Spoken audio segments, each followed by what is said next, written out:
Bom, a gente está vendo essa semana que o Bitcoin vem sofrendo muito e um dos efeitos é a crise energética na Europa. Mas você sabe os motivos dessa crise energética? Você sabe o quanto isso ainda pode afetar o Bitcoin? Eu sou o Fábio, você está no Mundo Centralizado e bora pro vídeo!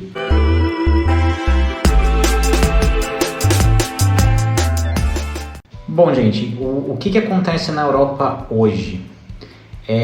A Europa ela não tem meios de produção de energia de uma maneira mais limpa, ou seja, hidrelétricas, a eólica, é muito difícil essa matriz energética na Europa. Quais são as fontes provenientes da Europa? Carvão e energia nuclear. Com o passar do tempo, e aí a gente fala aí da década de 50 para frente, a gente tem uma substituição da matriz de carvão pela matriz nuclear na Europa, onde ela se torna autossuficiente em energia e se mantém importando muito pouco. Com essa narrativa da preservação do meio ambiente, esse histerismo, e vou deixar bem claro aqui, eu sou totalmente a favor da preservação do meio ambiente, mas ela não pode ser feita dessa maneira como ela está sendo feita nesse momento. O que eu quero dizer? Então, o que a Europa começou a fazer? Ela começou a desligar as suas usinas nucleares em nome do meio ambiente e começou a se tornar mais dependente de energia de outros países, e o principal fornecedor é a Rússia. Então ela passa e ela começa a entregar toda a sua matriz energética para um país que nesse caso, para um outro país, que nesse caso ainda para ser um agravante, um país comunista. Um país que não tem um compromisso com a democracia. Ou seja, a Europa de bom grado se torna refém da produção de energia da Rússia. E isso aconteceu. Com a guerra na Ucrânia, a Europa começa a fazer sanções à Rússia como retaliação. O que a Rússia faz? Ela começa a reduzir o fornecimento de energia para a Europa.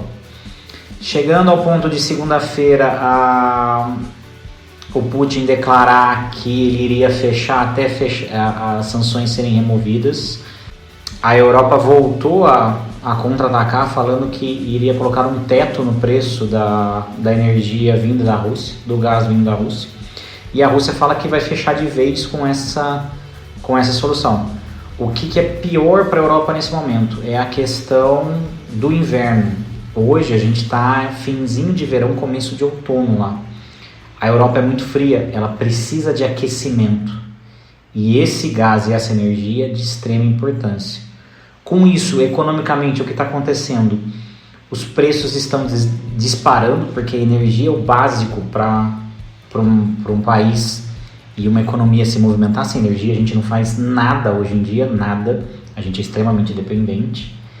E em contrapartida se gera recessão, porque também com o aumento da inflação natural, ela não está vindo por um consumo excessivo, e sim porque um insumo necessário para a produção de tudo e para a sobrevivência está disparando de preço.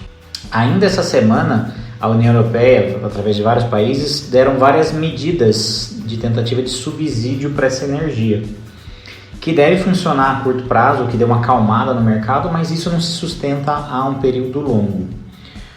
Qual é o grande problema? E aí eu volto na questão ambiental.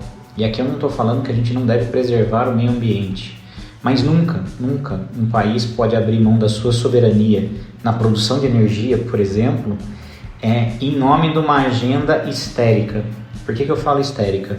A Europa já tinha evoluído com a desativação das usinas de carvão para a usina nuclear. Isso é um salto gigantesco de redução de poluição, mas gigantesco. A usina nuclear polui muito menos que a usina no carvão. A Europa não tem outra alternativa, então ela tem que usar a alternativa que ela tem no momento que seja a menos poluente. Aí, baseado nessa bandeira histérica, o que a Europa fez? Ela abriu mão de ter a energia, de ter a sua soberania baseada nessa bandeira, achando que o mundo é arco-íris, que a Rússia era Nárnia e que estava tudo bem. E ela vem sofrendo muito agora. Não se pode abrir a soberania de um país em coisas tão básicas como energia. E a Europa, sim, tem que desenvolver métodos de energia menos poluente, que no momento é a energia nuclear.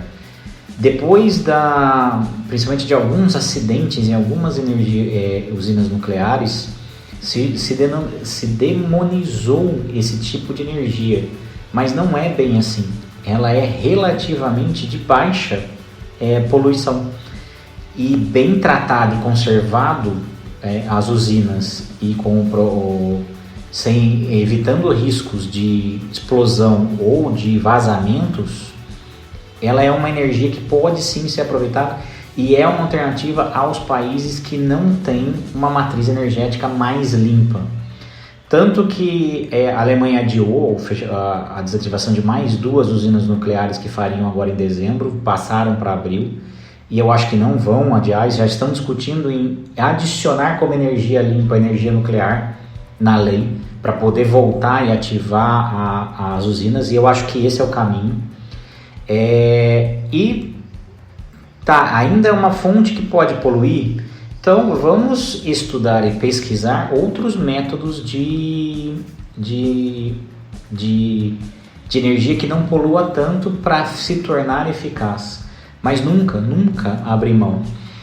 E nesse momento, então a gente tem um pacote econômico que deu uma acalmada no mercado ali, mas, gente, isso é para 4, 5, 6 meses no máximo, o que vai piorar a dívida da Europa. Então, assim, a gente vai ter uma crise muito maior.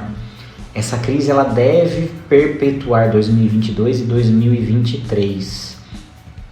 A Europa não é a principal fonte de impacto, porque os Estados Unidos acaba sendo ainda o principal impacto quando a gente fala de criptomoedas. Mas o mercado europeu afeta a bolsa e a política de juros nos Estados Unidos.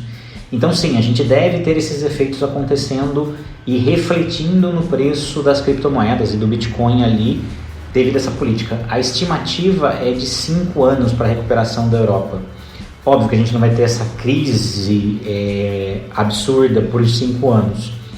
Ela conseguindo se reestabelecer, a gente gradativamente começa a ver a melhoria do mercado. E a gente sabe que o mercado ele é muito emotivo. Pequenas melhorias nesse processo, apesar da Europa estar ruim, já significa um reflexo muito bom no mercado financeiro. Então sim, a gente deve ter essa recuperação. Mas 2022 já está condenado e parte de 2023 com certeza.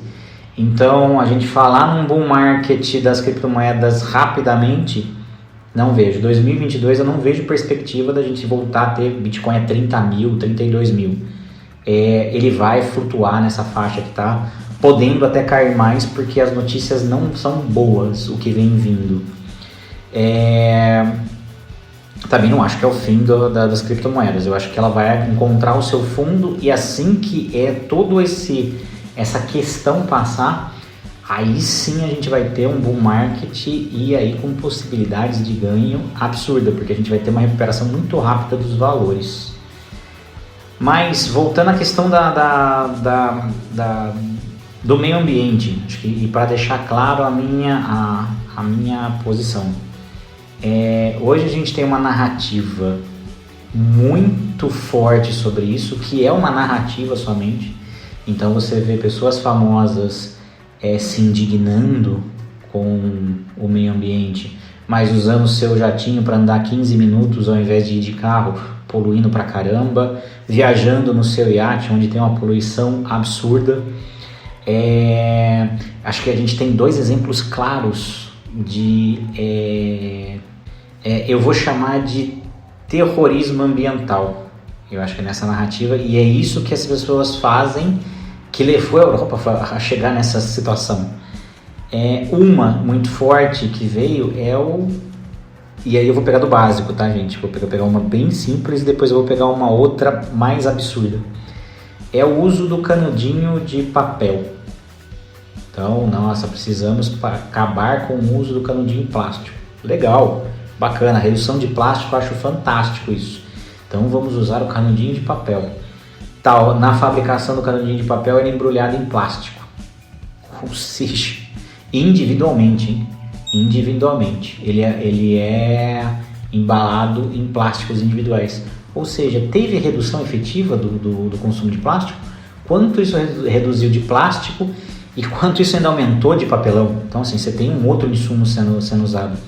Então vocês veem que não é muito criterioso, por isso que eu falo de terrorismo ambiental. O outro exemplo, e esse gravíssimo, quando a gente vai falar, é da Califórnia. Na semana passada ela decretou uma lei que a partir de 2035 todos os carros comercializados na Califórnia devem ser elétricos. E dias depois, e ela está passando agora por uma crise energética. Ela não tem energia suficiente. O que a gente está vendo? Pessoas com carro elétrico abastecendo o carro elétrico através de um gerador a gasolina. Olha o nível de absurdo da narrativa. E aprova uma lei que vai forçar cada vez mais isso. Então assim, a pessoa tem que comprar um gerador a gasolina para abastecer o carro elétrico. Vai gastar gasolina do mesmo jeito, vai poluir do mesmo jeito. E com agravante que a gente não tem uma tecnologia ainda suficiente, com matéria-prima suficiente, porque o lítio não é infinito, inclusive ele é bem finito nas agigas que a gente conhece, pode ser que apareça uma enorme e tenha lítio aí a dar com pau. Mas que se a gente tornar uma produção em massa, a gente deve ter uma crise de fabricação de bateria em 10, 15 anos. De novo, baseado numa narrativa e numa histeria e um terrorismo ambiental feito, a gente pode gerar outras consequências. Então, gente, meio ambiente é super importante e a conservação dele deve ser feita de uma maneira consciente, que o resultado não seja pior no futuro. Já que, por exemplo, a Grã-Bretanha está ativando de novo as usinas de carvão para tentar suprir parte da falta de energia. Olha o nível de poluição que isso vai gerar se ela ficar aberta por meses, comparado às usinas nucleares que ficariam abertas por ano, porque é muito discrepante o nível de poluição. Bom, galera, espero que vocês tenham gostado. Se você gostou, curte, compartilha, comenta, ajuda demais o canal. Eu agradeço de coração. Não está inscrito, se inscreve aí. Por hoje era só. Um grande abraço, fiquem com Deus. Tchau!